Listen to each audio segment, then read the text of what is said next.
y creo que es muy propia para ustedes, los que están esta mañana aquí, porque entienden el valor de estar acá. ¿Sí? ¿Cuántos saben que es poderoso estar acá? Que es importante estar acá.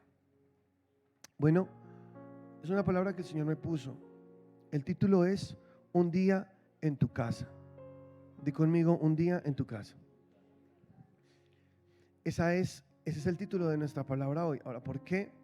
Hay un versículo que es muy conocido por todos ustedes que está en Salmos capítulo 84, versículo 10. Quiero leerlo. Gloria al Señor.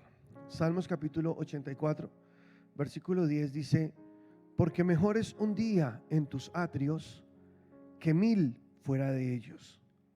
Escogería antes estar a la puerta de tu casa, de la casa de mi Dios, que habitar en las moradas de maldad. Para mí es mejor un día en tu casa, Señor, un día en tus atrios, que 1000 días fuera de tus atrios. Es lo que está diciendo acá el rey David. El salmista nos deja un tremendo tesoro. Hay tanto escondido en esta palabra que quiero que tratemos de destapar esos tesoros y que el Señor nos hable a nuestro corazón. Un día en tu casa es el título. ¿Por qué? Dios puso esto en mi vida porque he llegado a la conclusión que es mucho mejor estar un día acá en la casa de Dios, porque un día en la casa de Dios puede arreglar todas las cosas. Es mucho mejor un día en la casa de Dios. Dios puede hacer mucho más en un día que un médico en muchos años. ¿Cuántos creen eso? Dios puede hacer mucho más en un día, que un psicólogo en muchas sesiones. Dios puede hacer mucho más por tu familia, por tu hogar, por tu matrimonio. Dios puede hacer mucho más por tus hijos, por tu economía incluso, por todo, por tu salud. Un día presentes en la casa del Señor hace que todo cambie y es mucho más efectivo estar en la casa de Dios. Y quiero hacer una exégesis no tan complicada, no tan grande, no tan larga, muy sencilla, de todo el libro, de todo el capítulo, 84 de Salmos, porque todo habla del mismo tema, de estar en la casa de Dios, de estar presentes. Y voy a leértelo, pero antes, a modo de introducción, quiero dejar algo claro que está en Hebreos capítulo 10, versículo 23. Si lo tienes conmigo, lo puedes leer. Hebreos capítulo 10, versículo 23 dice: mantengamos firmes sin fluctuar la profesión de nuestra esperanza, porque fiel es el que prometió. ¿Cuántos saben que Dios es fiel? ¿Cuántos creen que Dios cumple sus promesas? Fiel es el que prometió. Amén. Y luego dice: y considerémonos unos a otros para estimularnos al amor y a las buenas obras. Entonces habla de la congregación, habla de nuestros hermanos en Cristo, que nos debemos estimular al amor y a las buenas obras. Congregarse es algo muy importante porque es el lugar donde tú puedes caminar en amor. Y caminar en amor, dice la palabra que el amor es el vínculo perfecto. Lo que hace la conexión perfecta es el amor. Pero habitar los hermanos juntos, estar juntos en la casa, dice la palabra de Dios, es bueno y es delicioso habitar los hermanos juntos en armonía, estar unánimes juntos, porque no siempre se da esa ecuación. A veces estamos juntos pero no unánimes, o a veces estamos unánimes pero no juntos. ¿Sí o no? No sé si me explico. Eso pasa en los matrimonios, no en los de nuestra iglesia. Pero a veces los matrimonios están juntos porque viven juntos, pero no están unánimes, no están en armonía, ni siquiera se hablan a veces. Cada uno es por su lado, aunque están juntos, pero no hay armonía. Entonces Dios dice: no, la idea es que estén juntos y en armonía. Hay otros que están en armonía pero no pueden estar juntos, entonces no se da como esa ecuación completa donde está la bendición de Dios. Hay personas que de pronto por cuestiones geográficas no pueden congregarse acá en la iglesia físicamente, aunque están de corazón, no pueden estar juntos y siempre sentirán que algo falta, porque no hay nada como estar juntos, presentes. La iglesia es orgánica, la iglesia no es virtual. Si tú piensas que es lo mismo estar desde tu casa detrás de una pantalla que estar acá, estás muy equivocado. No es lo mismo, no es lo mismo. Tenemos a Claudia que viene desde Alemania, ¿es verdad, Claudia? desde hoy es su último día acá, ¿no? Ya te devuelves para Alemania, pero ella viene a Colombia y cuando está en Colombia se congrega muy fielmente y ella me dice, es que es muy importante para mí estar acá. Ella siempre ve desde Alemania las transmisiones, ella siempre está viendo lo que hacemos, conectada, ella está en mi casa de expansión, entonces nos conectamos todos los miércoles también, aunque los horarios sean diferentes, está siempre pegada ahí. Pero ella me dice, es que definitivamente no hay nada como estar acá. Juntos, no solo unánimes, también juntos. Sí, no sé si me estoy explicando. Es importante estar acá presente, es algo bonito. Y yo le había dicho a Claudia muchas veces, consigue una iglesia y congrégate. Pero ella me dice, no, es que yo allá no hay. No hay una iglesia así. No hay una iglesia así. Las iglesias cristianas de allá son como iglesias católicas, me dice ella, es la misma vaina, entonces a mí no me gusta. Yo quiero estar aquí presente. Entonces, si allá no encuentro una iglesia, pues yo me conecto, pero siempre y cuando esté en Bogotá, vengo y me congrego. Qué belleza, ¿no? Es una bendición, Claudia, tenerte con nosotros acá, de verdad que qué pena ahí usarte para ilustrar un poquito lo que quiero decir. Solo quiero decirte que no es lo mismo estar ausente en cuerpo, hay que estar presente. Dice en Romanos 12 que debemos presentar nuestro cuerpo como sacrificio vivo delante de Dios, que es un culto inteligente. O sea, un culto inteligente, según Romanos 12, es presentar mi cuerpo. Hay que presentar el cuerpo, hay que estar ahí, hay que estar juntos, en armonía, viviendo juntos. Ahora, sigue leyendo lo que dice en Hebreos, ahí donde estamos leyendo el versículo 25, dice, no dejando de congregarnos como algunos tienen por costumbre. Mira que este versículo o estos versículos están en el Nuevo Testamento. Piensan algunos que como ya ahora el templo soy yo, no un lugar, paredes, no un techo. Estoy completamente de acuerdo porque el templo ahora somos nosotros, somos piedras vivas, templos de Dios donde habita el Espíritu Santo.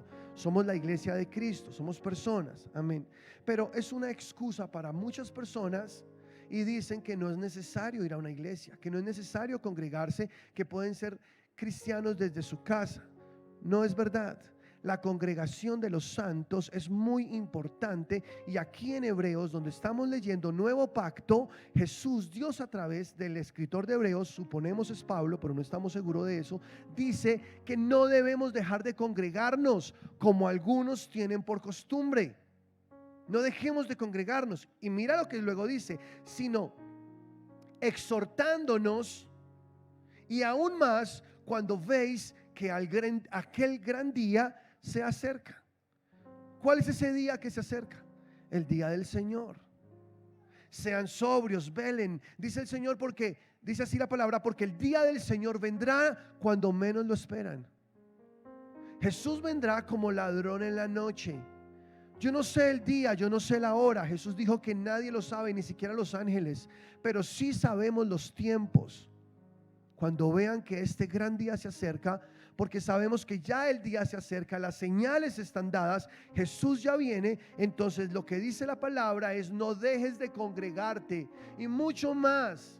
Debes congregarte cuando ves que este gran día se acerca, porque el Señor vendrá cuando menos te estés pensando, vendrá Jesús por ti. Entonces, ¿por qué tenemos que congregarnos? Voy a tratar de mostrártelo en el transcurso de esta palabra.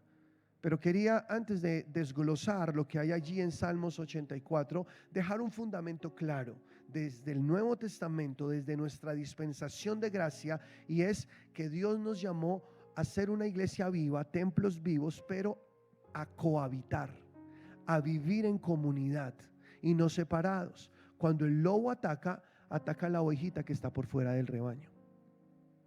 Los que están ahí dentro del rebaño, cuidados por el buen pastor. El buen pastor es Jesús.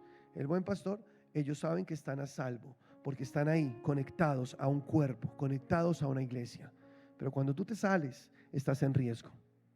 Entonces, aquí lo dice el Señor, Jesús ya viene y debemos congregarnos con más insistencia, con más fuego, debemos estar ahí. Amén. Ahora, volviendo al Salmo capítulo 84, les dije, hice una pequeña síntesis, una pequeña exégesis mejor, de lo que es este Salmo y lo partí en 5 partes.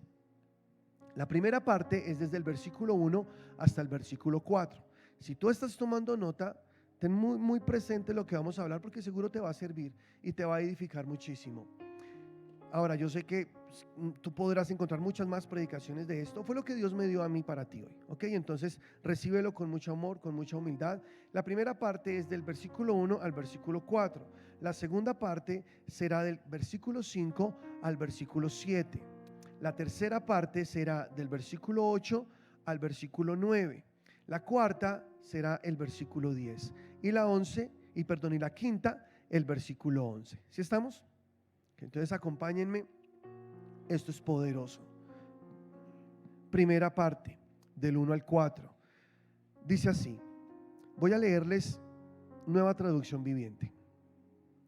Qué bella es tu morada, oh Señor de los ejércitos celestiales. Anhelo y hasta desfallezco de deseo por entrar en los atrios del Señor. Con todo mi ser, mi cuerpo y alma, gritaré con alegría al Dios viviente. Hasta el gorrión encuentra un hogar y la golondrina construye su nido y cría a sus polluelos cerca de tu altar. Oh Señor de los ejércitos celestiales, mi Rey y mi Dios, qué alegría para los que pueden vivir en tu casa cantando siempre tus alabanzas. Amén. Esta primera parte que ahora te leí en Nueva Traducción Viviente es muy preciosa. Le puse un nombre a esta primera parte y es el lugar que deseas. La casa de Dios, la congregación de los santos, debe convertirse en el lugar que tú deseas. Así como ves que el salmista lo escribe, es el lugar que él desea, el lugar donde siempre quiere estar. Y dice varias cosas lindas allá. Por ejemplo, dice, desfallezco de deseo por entrar en los atrios del Señor. O sea, es un deseo tan profundo de estar ya en la casa de Dios, de poder estar en ese lugar donde sé que voy a recibir tanto de parte de Dios. Luego hay otra cosa que dice acá y es que con todo mi ser, cuerpo y alma deseo estar allí. Bajo la luz del nuevo pacto, la revelación completa es lo que dice primera carta a los Tesalonicenses en el capítulo 5 versículo 23 al 24. Tú te lo sabes, pero te lo voy a decir. Dice, y el mismo Dios de paz os santifique por completo y todo vuestro ser, espíritu, alma y cuerpo sean guardados irreprensible para la venida de nuestro Señor Jesucristo. Fiel es el que os llama, el cual también lo hará. Entonces, bajo la luz del nuevo pacto, ¿qué es todo nuestro ser? ¿Qué es todo nuestro ser? Nadie miró, no estaban leyendo. Espíritu, alma y cuerpo. ¿Sí lo leyeron o no? Ok, pongámosle sentido a lo que estamos viendo. Dice, y el mismo Dios de paz os santifique por completo y todo vuestro ser.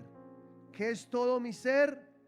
Espíritu, alma y cuerpo sea guardado irreprensible para la venida de nuestro Señor Jesucristo.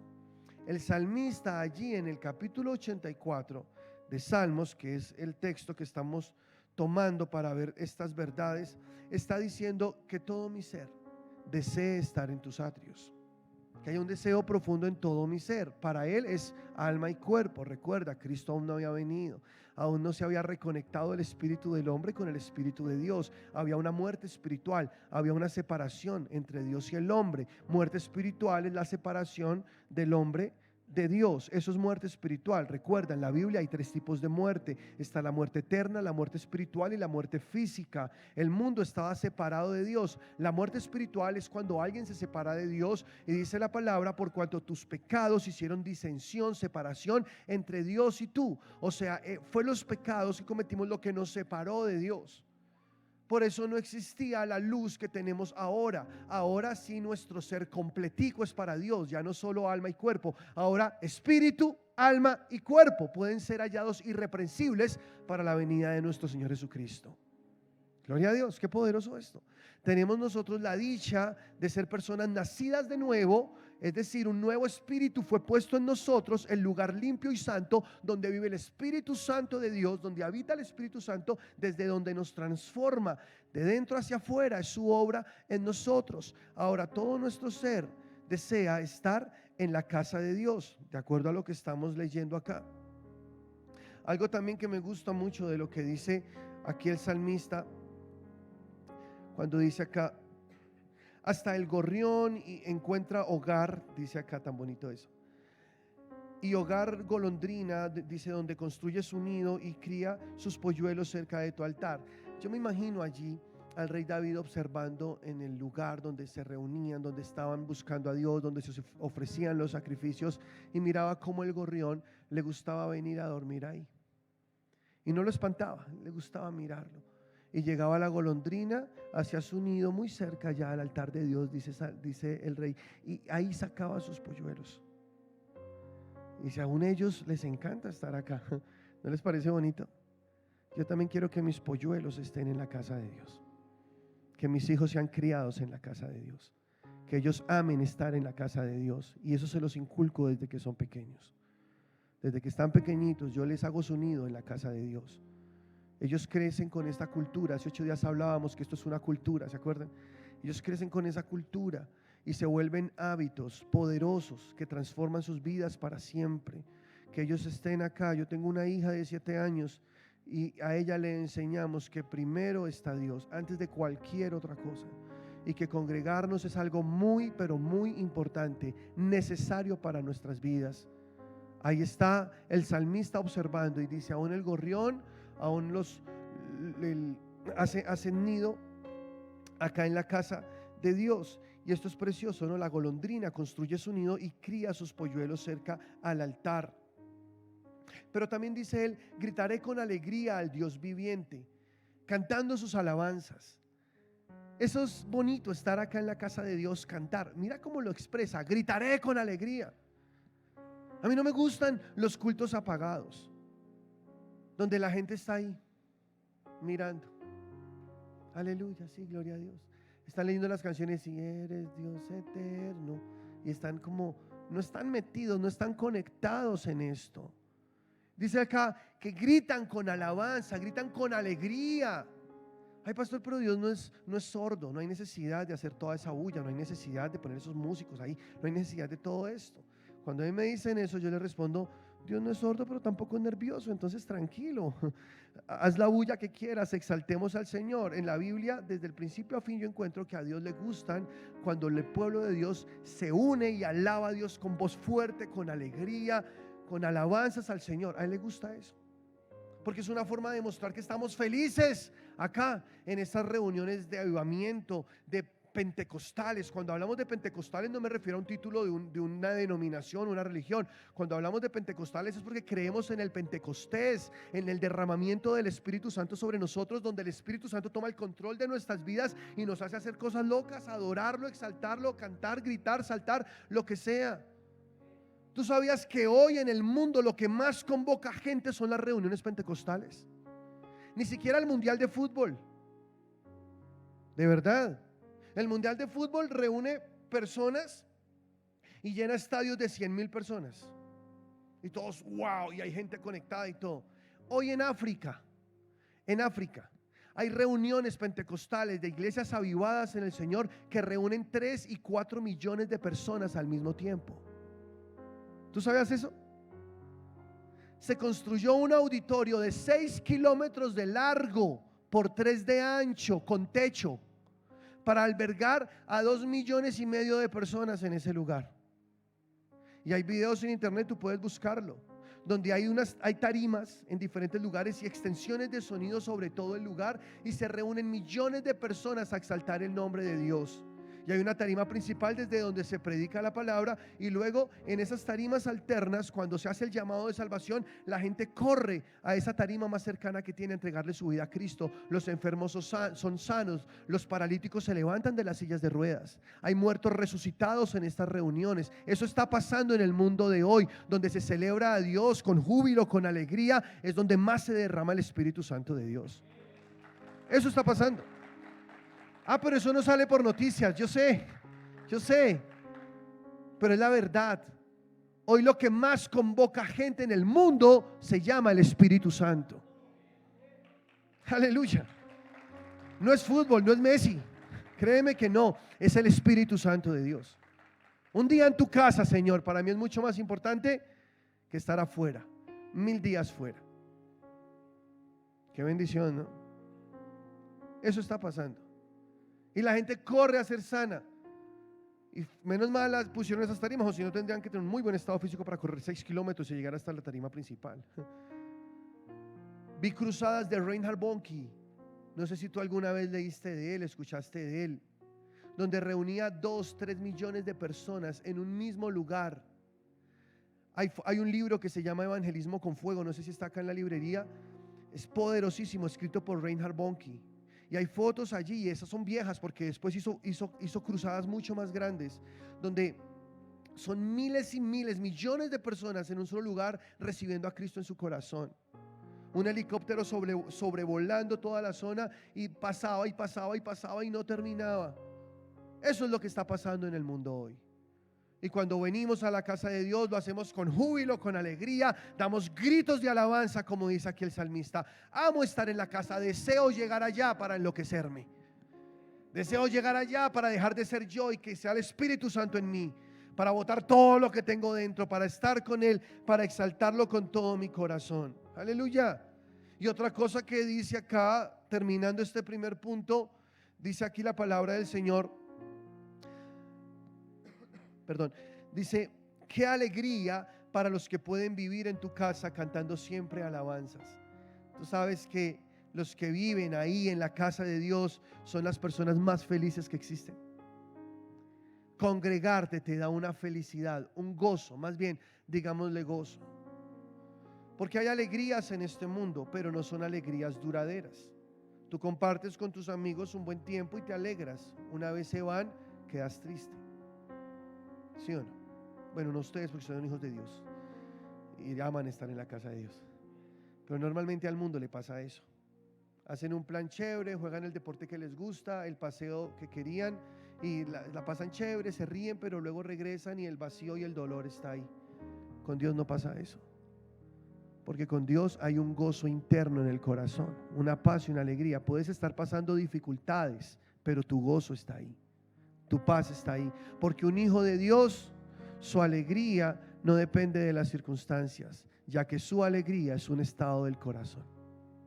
Hay gozo y paz. Y dice aquí la palabra: el que se congrega, el que ama estar en la casa de Dios, sabe que es ser feliz de verdad, sabe que es tener gozo, porque viene y se recarga, llena sus pilas otra vez de toda esa fuerza para ir al mundo y seguir luchando sus batallas, para ir y seguir haciendo sus emprendimientos. Todo lo que tiene que vivir va recargado, va lleno del Espíritu Santo de Dios. Y su gozo es un gozo poderoso, porque el gozo del Señor es nuestra fuerza.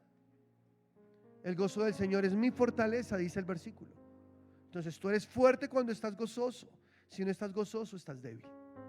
Pero ese gozo proviene de Dios, solamente proviene de Dios, y aquí lo obtienes. Entonces, mientras tú estás sentado ahí, Dios te está inyectando gozo.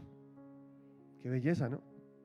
Paz, alegría. La palabra produce un gozo y una paz inexplicable.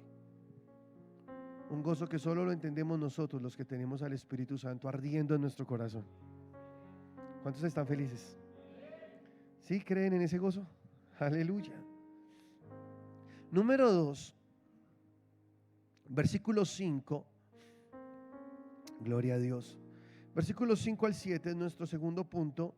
Dice: bienaventurado el hombre que tiene en ti sus fuerzas, en cuyo corazón están tus caminos. Atravesando el valle de lágrimas, lo cambian en fuente. Cuando la lluvia llena los estanques, irán de poder en poder, verán a Dios en Sión. Aleluya. A este segundo punto le llamé de poder en poder. Porque es lo que dice: los que les gusta estar en la casa de Dios están llenando sus estanques. ¿Sí lo dice así o no? Están llenando sus estanques. Y si están atravesando un valle de lágrimas, Dios lo cambiará en alegría. Dios traerá bendición. Es bienaventurado aquel que tiene en Dios sus fuerzas. Es bienaventurado aquel que tiene en él los caminos de Dios. Dios cambia esos valles de lágrimas en fuentes, cuando la lluvia llena los estanques. Hay una canción que cantamos en este lugar que se llama Llueve, ¿no?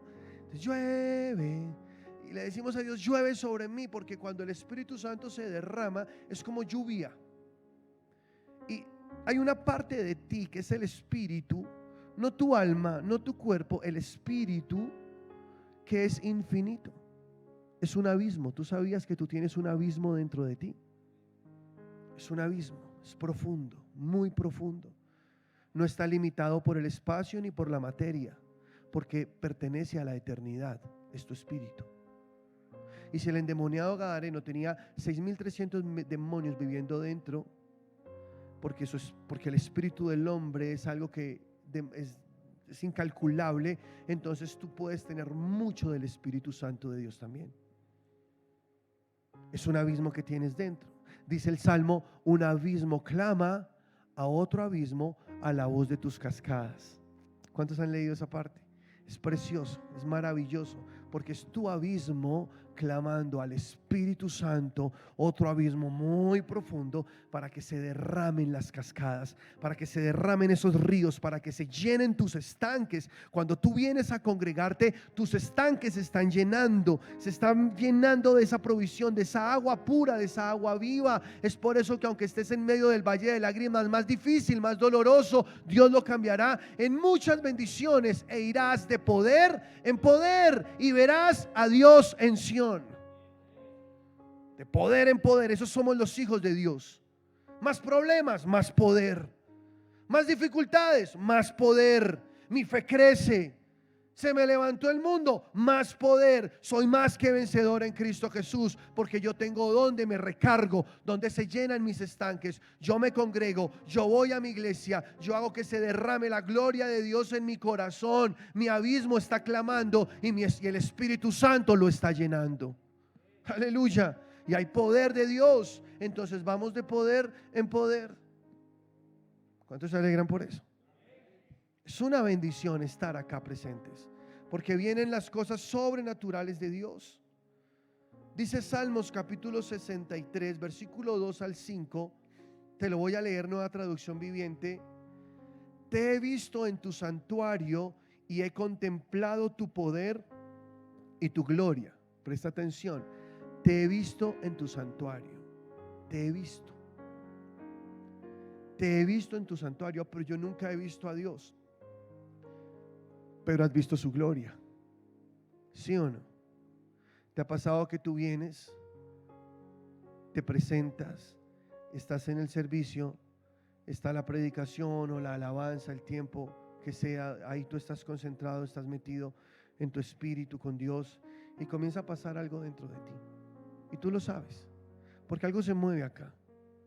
A veces te dan ganas de llorar y no te explicas por qué, pero tienes ganas de llorar. Es como percibir algo ahí en tu interior, que Dios está haciendo algo contigo, que algo está pasando, que el Espíritu Santo está tocando tu corazón.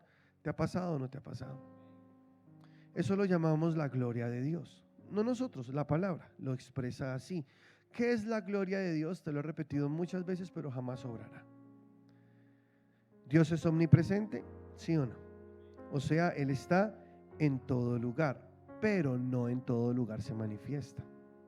Cuando se manifiesta, a eso se le llama la gloria de Dios.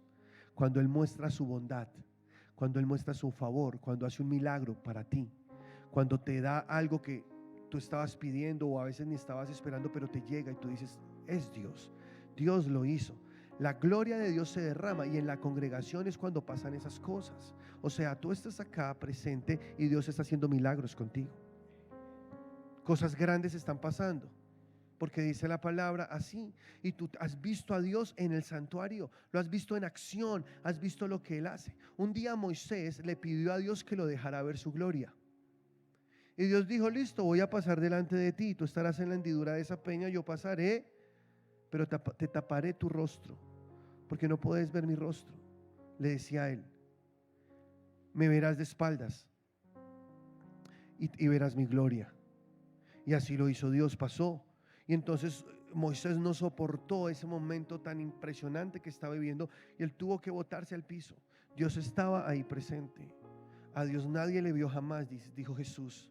el unigénito Hijo de Dios lo ha dado a conocer. Por eso cuando el salmista escribe, te he visto en el santuario, no es que físicamente haya visto o con sus ojos haya visto a Dios, sino que ha visto la gloria de Dios, ha visto a Dios en acción, ha visto a Dios manifestarse en la vida de él. Y tú puedes ver a Dios en acción también cuando lo buscas, cuando estás en el santuario, cuando te reúnes y cuando dejas que esa unción comience a bajar. Créeme, la gloria de Dios se manifiesta para ti.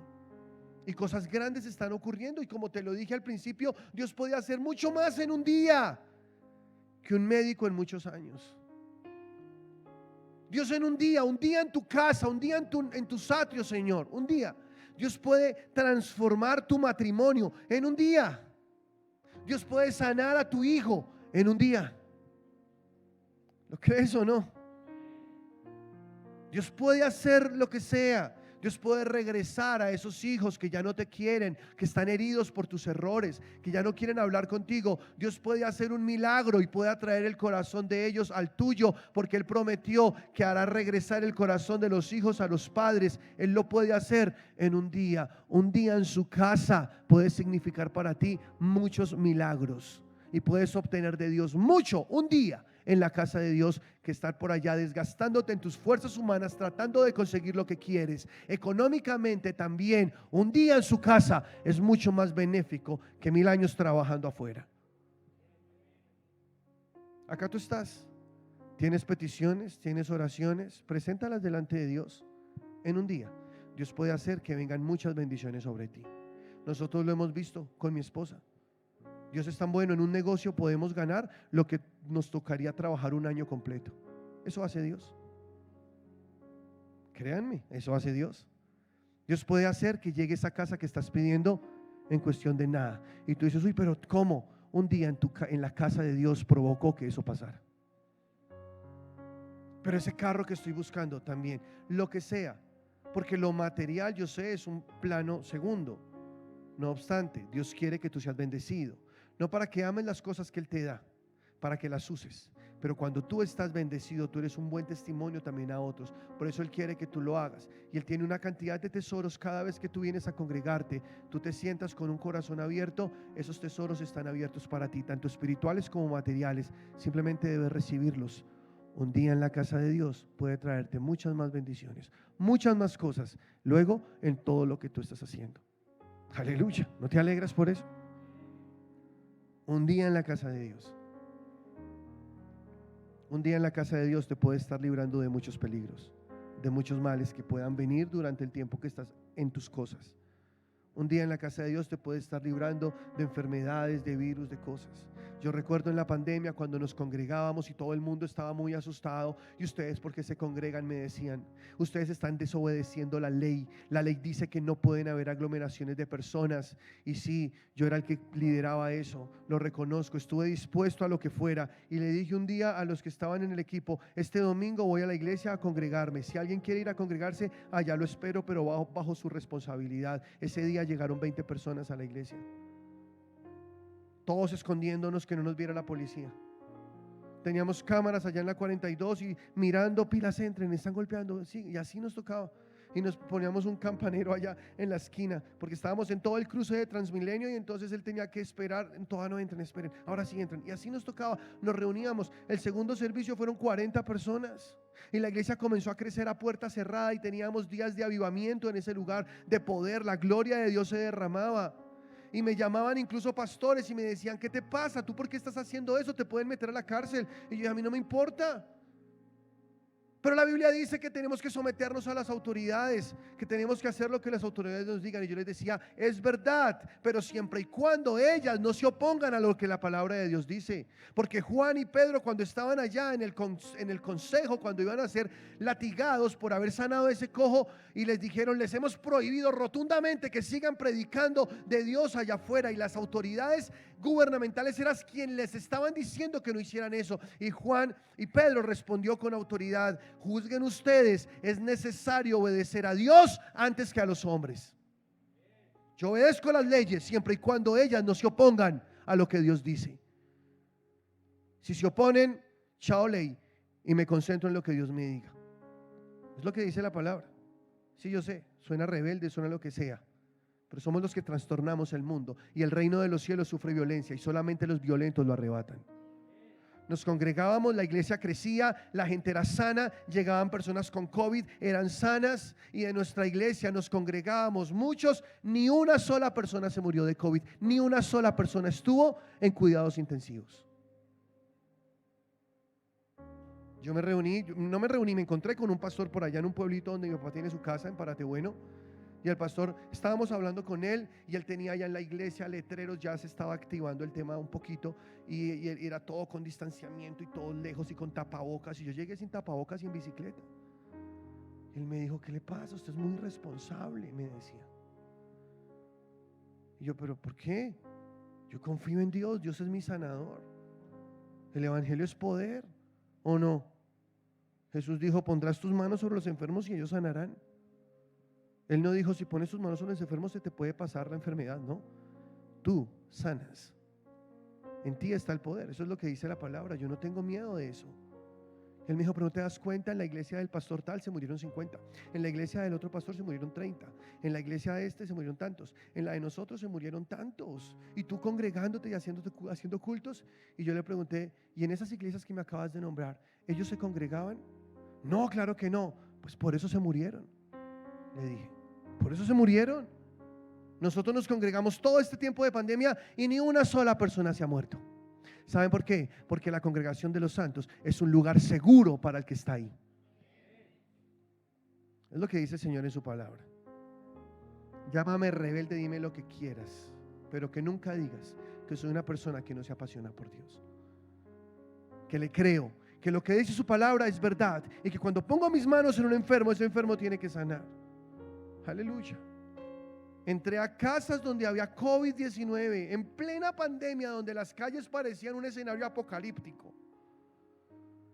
Yo iba en la camioneta que teníamos, la llenábamos de mercados y me iba a repartir mercados a las familias que no tenían porque no podían ir a trabajar. Gloria a mi Señor. Muchos se unieron a esta causa. Repartimos más de 300 mercados en pandemia, más de 10 millones de pesos en mercados repartimos. Gloria a Dios. Cuando decían que no había, era cuando más abundancia llegaba a nuestras manos. Fue cuando más Dios nos prosperó, cuando más Dios nos hizo crecer. Nos llamaban, nos escribían en las redes sociales, estamos mal, ni siquiera los domicilios quieren traernos la comida, no nos dejan salir del apartamento. Cosas así nos escribían, porque era un estigma social. Y yo, listo, ya voy para allá, y me llegaba con mis mercados y entraba, voy para tal parte, sí. Pero Señor, sí, yo quiero entrar, déjeme entrar. Yo entraba, golpeaba la puerta, salía la persona y todo el mundo por las ventanas mirando como, ay, Dios mío. Toda la gente asustada. El que habita en la casa del Señor no tiene miedo. No tiene miedo. ¿Por qué? En todo, dice la palabra en Romanos 8, en medio de todas las cosas somos más que vencedores en Cristo Jesús. Ni la muerte ni la vida, dice la palabra. Yo decía en aquel entonces, pensaba así, yo decía, bueno, yo creo que ninguna plaga toca mi morada y nada me va a pasar. Y no me voy a enfermar. Punto. Es una promesa que está allá en Salmos 91. Ahora, si me llegara a enfermar, hay otra promesa. Jesús es mi sanador. Y soy sano y ya. En un caso extremo me llegara a morir, pues dice la palabra que ni la muerte ni la vida me podrán separar de su amor. Aún en la muerte sería más que vencedor en Cristo Jesús.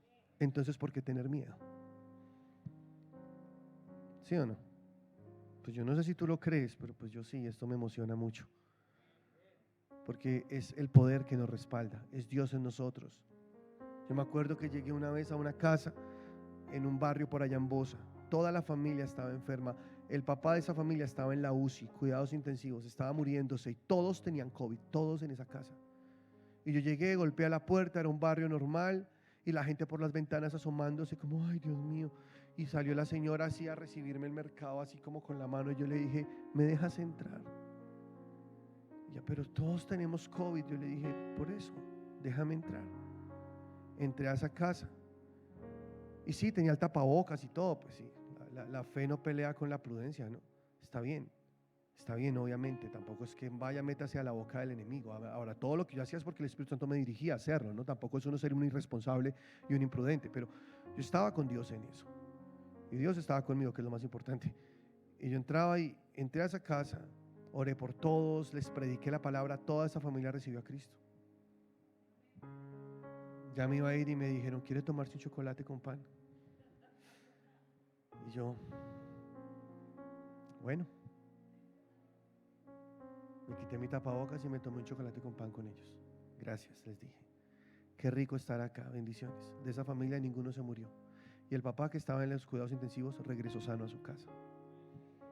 Yo creo en el poder de Dios. ¿Tú lo crees o no? Yo creo en el poder de Dios. Pero encontré algo poderoso, y es que cuando tú te congregas, cuando tú tienes una iglesia, cuando tú vas y recibes, tú vas de poder en poder, porque es como una inyección de poder que el Señor te mete cada vez que tú estás ahí. Cada vez que vienes a congregarte, el Señor te está metiendo inyecciones de poder. Irás de poder en poder y verás a Dios en Sión. Y acá un día en su casa puede hacer mucho más que estar por allá afuera. Número 3, versículo 8 y 9. Jehová, Dios de los ejércitos, oye mi oración. Escucha, oh Dios de Jacob. Mira, oh Dios, escudo nuestro, y pon los ojos en el rostro de tu ungido. Número 3, le puse este nombre a este punto, una casa de oración. Porque la iglesia es una casa de oración, hablando de la congregación. Es un lugar donde venimos a buscar a Dios en oración. ¿Y cuántos saben que orar es poderoso? Dice la palabra de Dios en Salmos, en el capítulo 26, versículo 8: Jehová, la habitación de tu casa he amado, y el lugar de la morada de tu gloria. Escucha esto, el lugar de la morada de tu gloria. Aquí mora la gloria de Dios. Tú vienes a orar, a buscar al Señor. Aquí mora la gloria de Dios. No arrebates con los pecadores mi alma, ni mi vida con hombres sanguinarios. Él está orando, en cuyas manos está el mal y su diestra está llena de sobornos. Mas yo andaré en mi integridad. Redímeme y ten misericordia de mí. Mi pie ha estado en rectitud. En las congregaciones te bendeciré. Aleluya. ¿Dónde bendeciremos al Señor? En la congregación. Hoy en todo el mundo hay muchas congregaciones reunidas en este momento buscando a Dios, orando a Dios. Ahí es un lugar perfecto para adorar al Señor, porque es cuando habitan los hermanos juntos y en armonía, donde desciende el buen óleo, la buena unción, la gloria de Dios viene y se derrama sobre nosotros. Hay una historia en la palabra que quiero leerte en Mateo capítulo 21, versículo 12. Es Jesús quien llega al templo. Fíjense que Jesús estuvo en muchos lugares predicando por las calles, pero él le gustaba ir a las sinagogas y le gustaba ir al templo. ¿Sí o no? Hay varios episodios narrados en la Biblia que pasaron en el templo y en las sinagogas. Por ejemplo, cuando el hombre de la mano seca fue sano, eso fue dentro de una sinagoga. Y las sinagogas fue el plan de Dios. Tú lees un poco de historia, verás que antes del Imperio Romano estaba Alejandro Magno, y él fue el que permitió que se hicieran sinagogas para que los judíos tuvieran sitios de reunión de los pueblos donde estaban dispersos, en los diferentes lugares donde estaban. Y ellos se reunían, y iban los maestros de la ley y leían la Torá, y ellos escuchaban la palabra de Dios, y así se mantenía el pueblo de Dios disperso por muchos lugares, pero a través de las sinagogas se encontraban un lugar de reunión. Ahora, cuando viene Jesús comienza a ir a las sinagogas, él va al templo, y esas sinagogas luego se convirtieron muchas de ellas en iglesias, porque ahí se predicaba. Pablo era uno de los que les gustaba ir a las sinagogas a predicar de Jesús en cada lugar donde él estaba. Y si tú lees, por ejemplo, en Éfeso, en Tesalónica, allá él comenzó a predicar de Jesús, y ahí se formaron iglesias y se convirtieron en iglesias locales poderosísimas. ¿No te parece hermoso eso? Hay un plan de Dios. La iglesia local es el diseño de Dios. Dios tenía un plan armado desde antes que viniera Jesús a la tierra. Ya todo se estaba preparando, cosa que cuando Juan el Bautista rompiera el silencio y presentara a Jesús, ya hubiese una plataforma para comenzar a desarrollarse la visión de la iglesia en la tierra. Eso es una noticia preciosa. Eso es saber que Dios está en el asunto. Eso es saber que Dios tiene control sobre los tiempos. Gloria a Dios.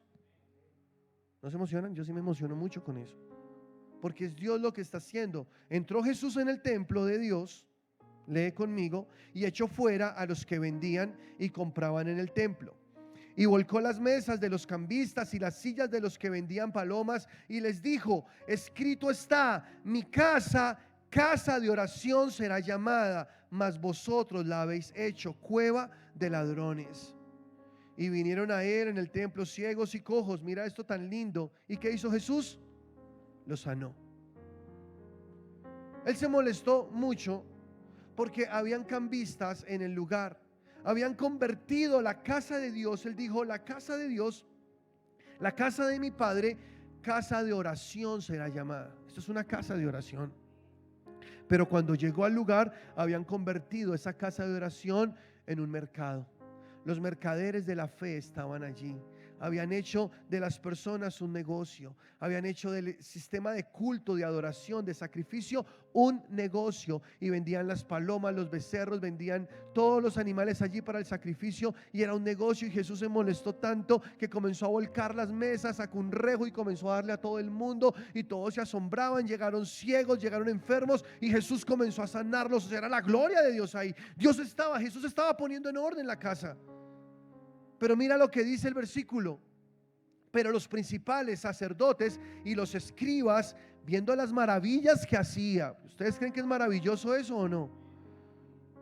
Gente ciega viendo, cojos sanos corriendo.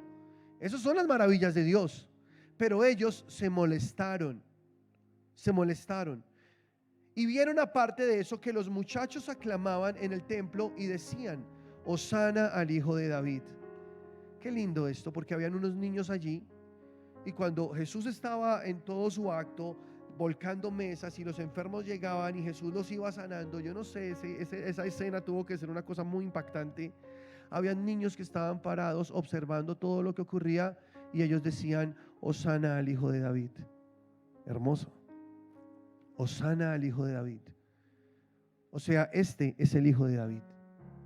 Lo que estaban diciendo los niños es: este que está aquí es el Mesías prometido, porque los profetas dijeron que de David vendría el Salvador del mundo, que de David nacería aquel nuevo rey que estaría sobre su pueblo. Entonces los niños, en medio de todo el alboroto, de toda la bulla, los ojos del Espíritu se les abrió. Esos niños dijeron: este es el Hijo de David.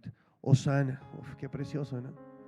Y entonces ellos se molestaron mucho, dice aquí la palabra. Los escribas, los fariseos se indignaron, los doctores de la ley, y dijeron: ¿oyes lo que estos dicen? Y Jesús dijo: sí. ¿Nunca leísteis: de la boca de los niños y de los que maman perfeccionaste la alabanza? Aleluya.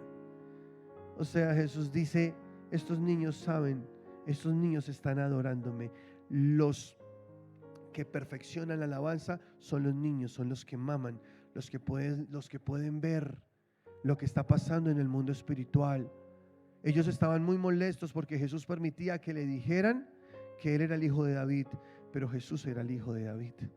Es el Hijo de David, es el linaje de donde viene la salvación al mundo. Y lo que estaban estos niños proclamando es: este es nuestro Salvador, este es el Hijo de Dios. Y para los que no saben qué significa la palabra Hosana, ellos decían: Hosana al Hijo de David, ¿se acuerdan? Y aquí cantamos canciones, aquí cantamos dos canciones que dicen Hosana.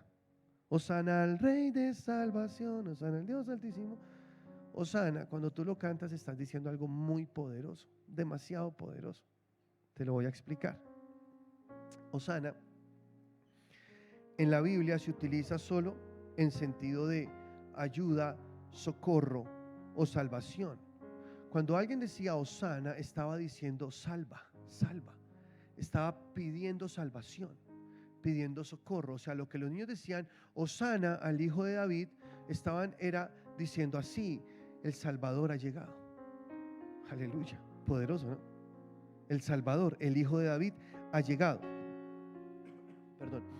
Es lo que dice en Salmos capítulo 118, versículo 25, que la piedra que desecharon los edificadores se convirtió en la cabeza del ángulo. Esa palabra Hosana aparece y nos muestra una profecía preciosa, y es que esa piedra que desecharían los hombres, los edificadores, ahora se convertiría en la cabeza del ángulo. Jesús, hablando con Pedro, dijo: esa declaración que tú hiciste, que Jesús es el Señor, el Hijo del Dios viviente, sobre esa roca edificaré mi iglesia y las puertas del Hades no prevalecerán contra ella. Entonces, cuando tú dices Hosana, lo que estás diciendo es: tú eres la piedra que desecharon los hombres, que ahora es el fundamento de la iglesia, y por eso las puertas del Hades no tienen poder sobre mí. Poderosísimo. ¿Cómo te parece la palabra Hosana? Ahora vamos a adorar con esta canción. Hosana. Es precioso. Se utiliza en numerosos versículos del Nuevo Testamento que incluyen esta palabra Hosana, como por ejemplo Marcos 1, 11, 9, que dice: bendito el que Hosana, bendito al que viene en el nombre del Señor. Marcos capítulo 11, 10, ¿no? Hosana en las alturas. Mateo 29, 21, 9, Hosana al Hijo de David, etcétera. Hay varias partes donde está hablando a Jesús Hosana. Este es nuestro Salvador. Jesús es nuestro Salvador. Jesús es el que viene a redimirnos. Hosana. Yo no entendía esto. Yo me acuerdo cuando yo era niño, yo no entendía Hosana sino Susana. Yo entendía así como yo molestaba con eso. Yo decía: Susana, Susana. Y la señora que nos ayudaba en la casa se llamaba Susana, preciso. Y yo le cantaba así: Susana. Bueno, a otra canción no me acuerdo cómo era que decía, pero también decía Hosana. Ahora lo entiendo. Ahora sé que es una palabra demasiado poderosa.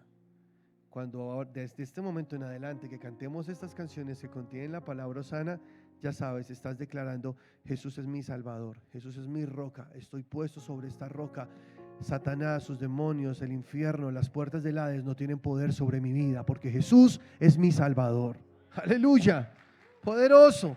Hosana, Hosana el que vive en las alturas, Hosana al Señor de señores, Hosana al Hijo de David, Hosana al Rey. Aleluya. Qué lindo es esto.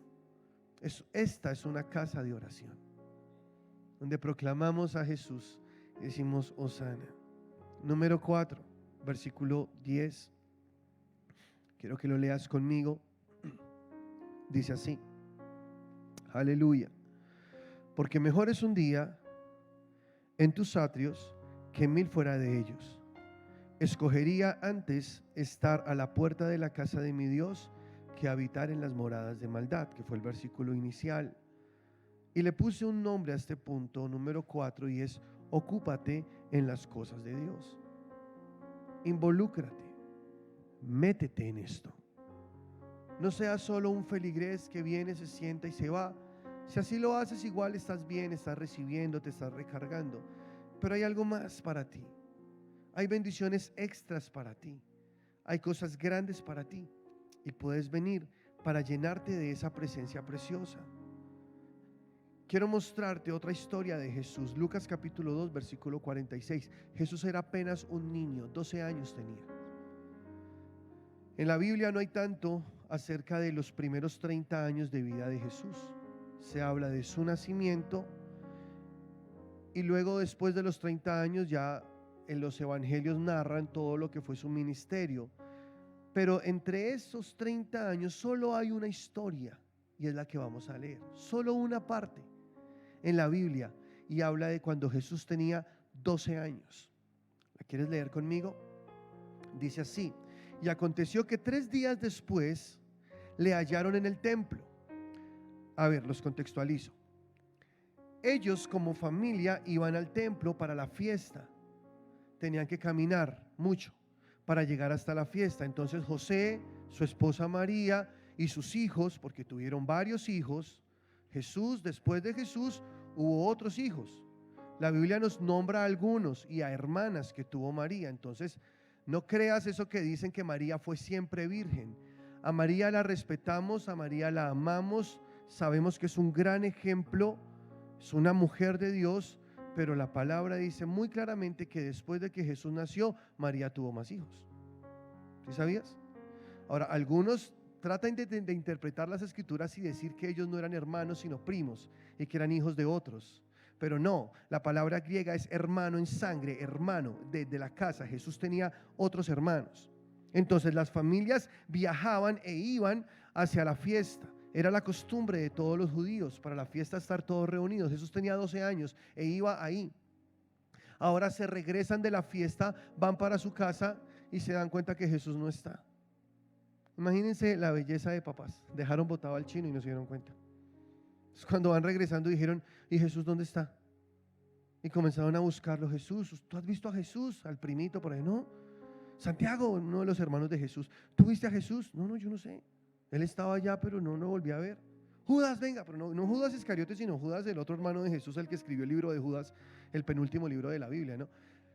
Bueno, no sé, solo estoy ahí imaginando, ¿no? Judas, ¿tú viste a Jesús? No. Por ahí estaba el primo, Juan el Bautista, venga, ¿usted vio a Jesús? Claro que todavía no saben que era Juan el Bautista, solo que era un chino que estaba creciendo. Juan, ¿tú viste a Jesús? No lo vi, no sé qué pasó. No, y se devuelven a buscarlo. Y dice aquí la palabra que aconteció que 3 días después le hallaron en el templo. 3 días después. Y lo hallaron, ¿dónde estaba? ¿Dónde estaba Jesús? En el templo, 12 años. Él no estaba allá en el parque jugando con los muchachos. Él no estaba jugando a la pelota. Él estaba en el templo. Un niño de 12 años seguramente quiere jugar en otras cosas, ocuparse en otras cosas, pero no, él estaba en el templo. Le hallaron en el templo sentado en medio de los doctores de la ley, oyéndoles y preguntándoles. Y todos los que le oían se maravillaban de su inteligencia y de sus respuestas. Cuando le vieron, se sorprendieron y le dijo su madre, María, hijo, ¿por qué nos has hecho así? También debería ser al contrario, ¿no? ¿Ustedes por qué me dejaron botado? Yo creo que debió haber preguntado a Jesús, hijo, ¿por qué nos has hecho así? He aquí que tu padre y yo te hemos buscado con gran angustia. Entonces él les dijo, ¿por qué me buscabais? ¿No sabéis que en los negocios de mi padre me es necesario estar? Qué poderoso, ¿no? Jesús dice, en los negocios de mi padre me es necesario estar. ¿Qué tal si tú lo dices conmigo hoy? En los negocios de mi padre me es necesario estar. Esto, acá, donde tú estás hoy, en lo que estás metido, a lo que perteneces, son los negocios del Padre. El negocio del Padre son las almas. Ese es su negocio. Él no quiere que ninguno se pierda, sino que todos procedan al arrepentimiento. Y no malinterpretes eso. El negocio, uy, sí, claro, tremendo negocio. No, sí, no. El negocio de Dios es que el mundo se salve y su mejor estrategia es que hayan iglesias locales porque son las más efectivas salvando al mundo. Yo creo en esto. Y está comprobado que es el método más efectivo de evangelismo, hacer iglesia. Es el método más efectivo porque se salvan a las personas y las personas se edifican en su fe, maduran y desarrollan carácter en Cristo. Se crecen espiritualmente. Si tú no perteneces a una iglesia, no vas a tener la bendición de crecer y madurar espiritualmente. Es el diseño de Dios. Jesús dijo, en los negocios de mi Padre me es necesario estar. ¿Qué tal la respuesta de Jesús? ¡Qué revelación tan poderosa! Y mira lo que sigue diciendo, mas ellos no entendieron las palabras que les habló, y descendió con ellos y volvió a Nazaret. Estaba sujeto a ellos, o sea, a sus padres, Jesús, y su madre María guardaba todas estas cosas en su corazón. Una mujer sabia, prudente, una mujer de Dios, y pensaba en esto, ¿no? Ella guardaba estas cosas en su corazón. Y Jesús crecía en sabiduría y en estatura y en gracia para con Dios y los hombres. Porque cuando tú te congregas, cuando estás en la casa de Dios, en los negocios de tu Padre, involucrado en los negocios del Padre, tú creces en sabiduría, en estatura, creces en gracia para con Dios y para con los hombres. Es la gracia de Dios. Tú estás recibiendo la gracia de Dios. ¿Se acuerdan? No sé, los que alguna vez escucharon una predicación que yo di, la gracia 3 en 1. Dio su gracia en mí, su gracia sobre mí, su gracia a través de mí. Tú recibes una gracia especial, una gracia que te hace hacer cosas que tú no podías hacer en tus esfuerzos. Y la bendición viene. Cuando tú te ocupas de las cosas de Dios, Dios se ocupa de tus cosas. Hay poder en esto, mucho poder.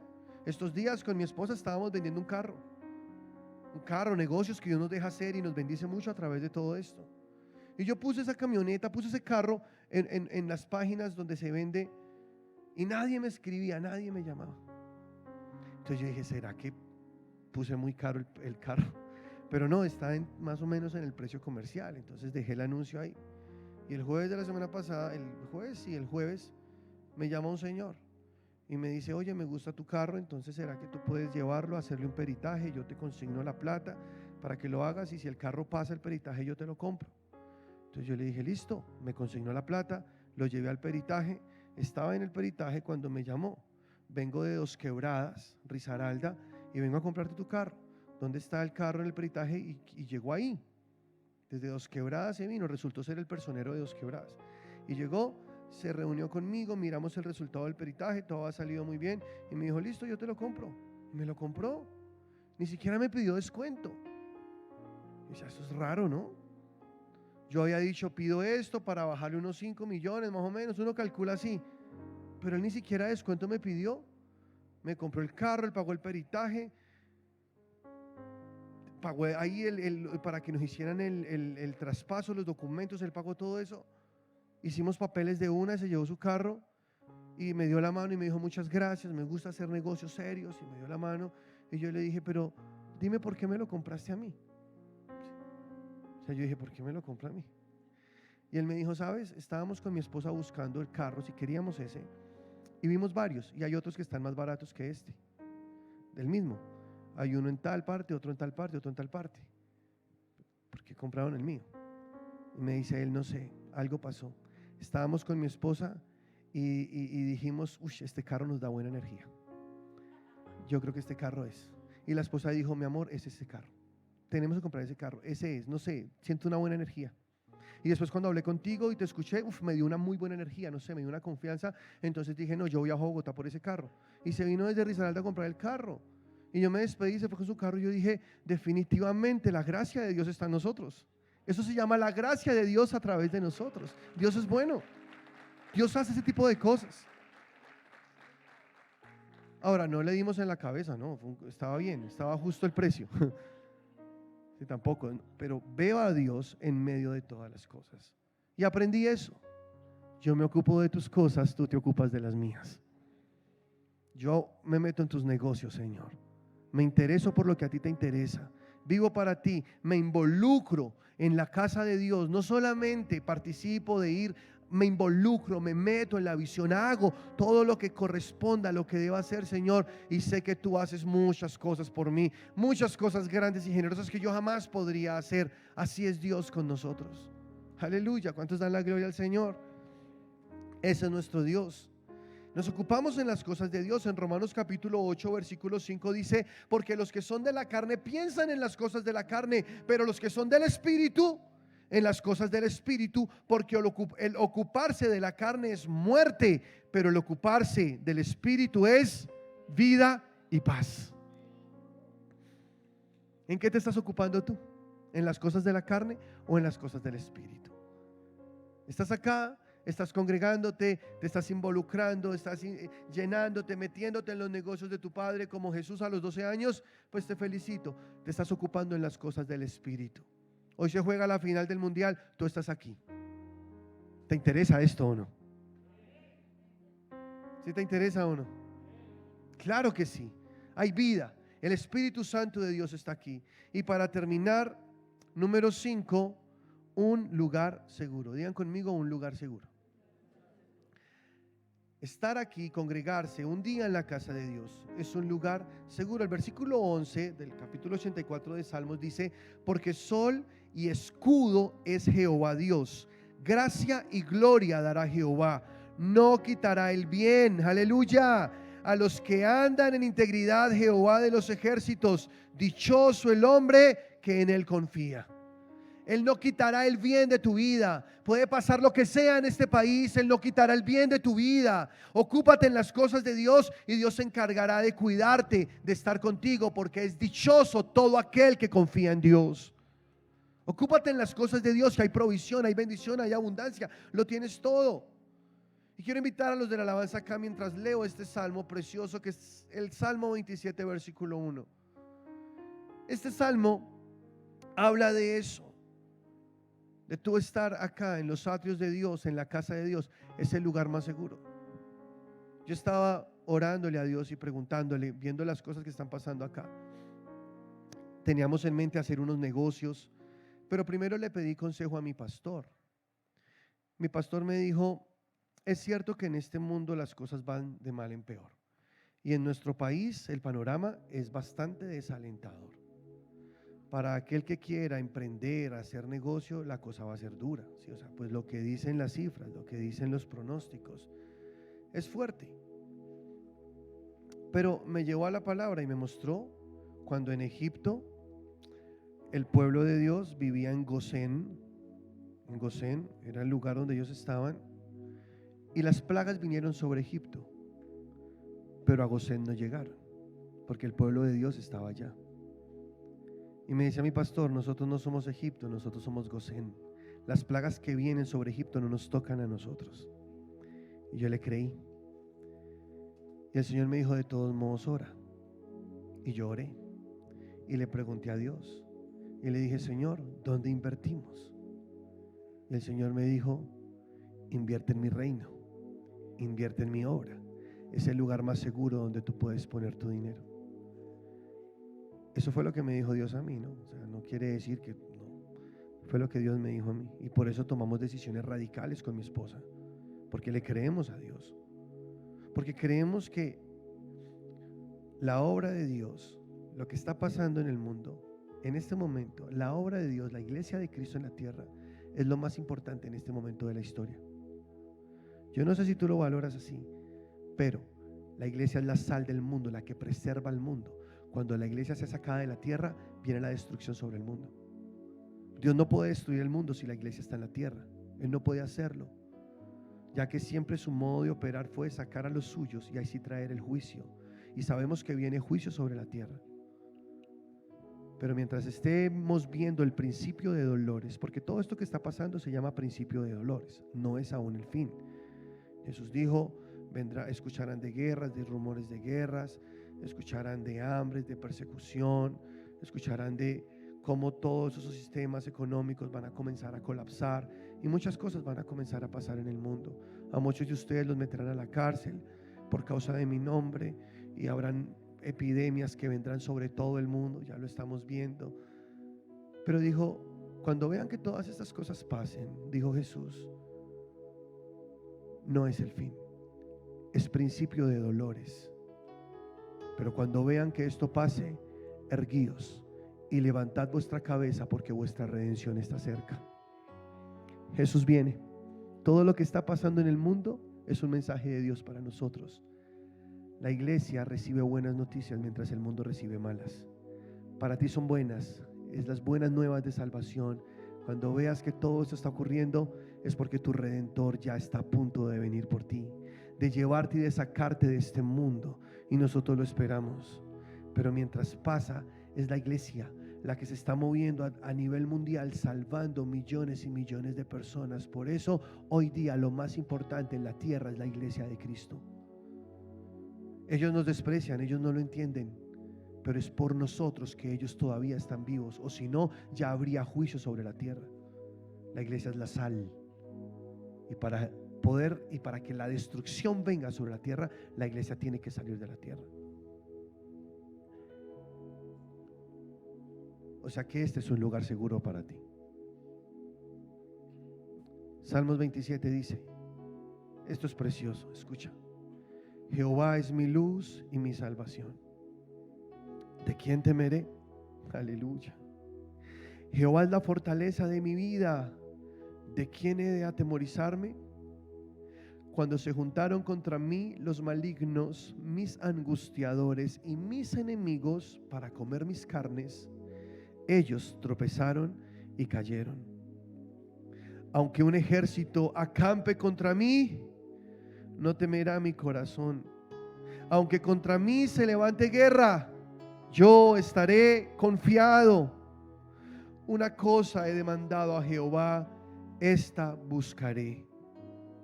¿Qué cosa demandó el salmista a Dios? ¿Qué fue lo que le pidió a Dios?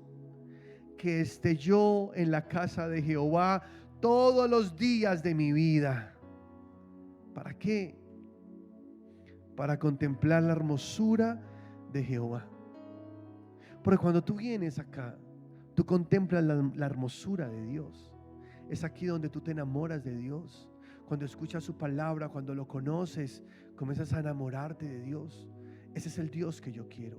Yo quiero seguirlo, yo quiero amarlo con todo mi corazón. Nunca se te olvide dónde se despertó tu amor por Cristo.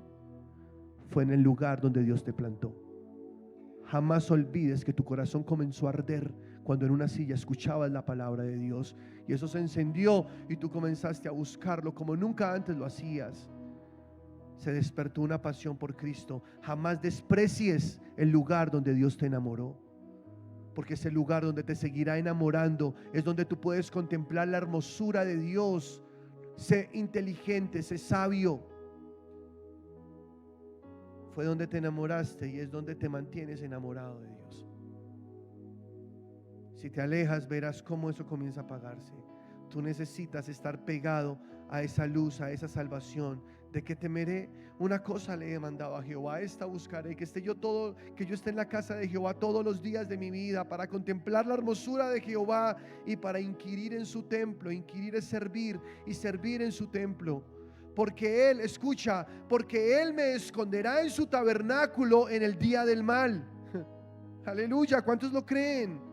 Él me esconderá en el tabernáculo, en su tabernáculo el día del mal. Me ocultará en lo reservado de su morada. Sobre una roca me pondrá en alto. Nuestro Jesús, aleluya, hosana, nos pondrá sobre una roca en alto. Luego levantará mi cabeza sobre mis enemigos que me rodean, y yo sacrificaré en su tabernáculo sacrificios de júbilo. Cantaré y entonaré alabanzas a Jehová. Oye, oh Jehová, mi voz con que a ti clamo. Ten misericordia de mí y respóndeme. Mi corazón ha dicho de ti: buscad mi rostro, tu rostro buscaré. Oh Jehová, no escondas tu rostro de mí, no apartes con ira a tu siervo. Mi ayuda has sido, no me dejes ni me desampares, Dios de mi salvación. Aunque mi padre y mi madre me dejaran, con todo Jehová me recogerá. Enséñame, oh Jehová, tu camino y guíame por sendas de rectitud. A causa de mis enemigos, no me entregues a la voluntad de mis enemigos, porque se han levantado contra mí testigos falsos y los que respiran crueldad. Hubiera yo desmayado si no creyese que veré la bondad de Jehová en la tierra de los vivientes. Aguarda a Jehová, esfuérzate y aliéntese tu corazón. Sí, espera a Jehová. Ponte sobre tus pies.